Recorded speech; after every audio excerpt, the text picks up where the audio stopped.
আসসালামু আলাইকুম ওয়া রাহমাতুল্লাহি ওয়া বারাকাতুহু। সম্মানিত ভাই ও বন্ধুরা, আজকের এই ভিডিওতে আলোচনা করব।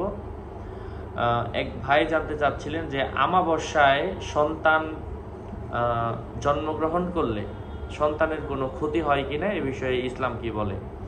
আলোচনা বুঝতে ধৈর্য ধরে সাথেই থাকবেন। আমাদের ছোট্ট ইউটিউব চ্যানেলটি যদি এখনও সাবস্ক্রাইব করে না থাকেন, অবশ্যই সাবস্ক্রাইব করতে ভুলবেন না।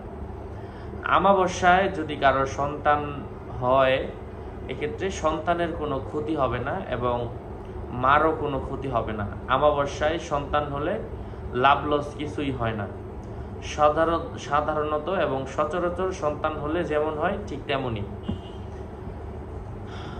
এই প্রশ্নটা তাহলে কেন আসলো? অনেক মুরব্বী আছে অথবা অনেক বিভিন্ন ধর্মের বিভিন্ন কালচার আছে, যেহেতু আমাদের দেশে অনেক প্রজাতির মানুষ বসবাস করে, যার কারণে এক এক ধর্মের এক এক নিয়ম, যার কারণে আমাদের মনে এই জাতীয় বিভিন্ন ধরনের প্রশ্ন, হয়তো এই প্রশ্নগুলো এসেছে তাদের থেকে, অন্য অন্য ধর্মের মানুষ থেকেই। এজন্য আমাবস্যায় সন্তান হলে কোনো খারাপ হয় না ইসলাম ধর্মে, এটা ভুল ধারণা। সন্তান হলে খারাপ টারাপ কিছুই হয় না, যেমন হওয়ার তেমনই হয়, যা আল্লাহ পাক তার ভাগ্যে রেখেছে। সাধারণত যেমন হয় আমাবস্যায় সন্তান হলে তেমনই হয়।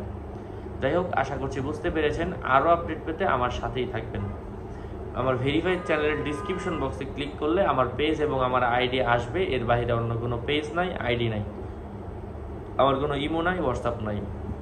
সরাসরি আমার নাম দিয়ে অথবা অন্য অন্য নাম, আমার ছবি দিয়ে অথবা আমার বিভিন্ন ভিডিও দিয়ে মানুষকে প্রতারিত করছে। আমার নাম আর ছবি থাকলে ওইটা আমি না, প্রত্যেকটা ভিডিওতে আমি সাবধান করি।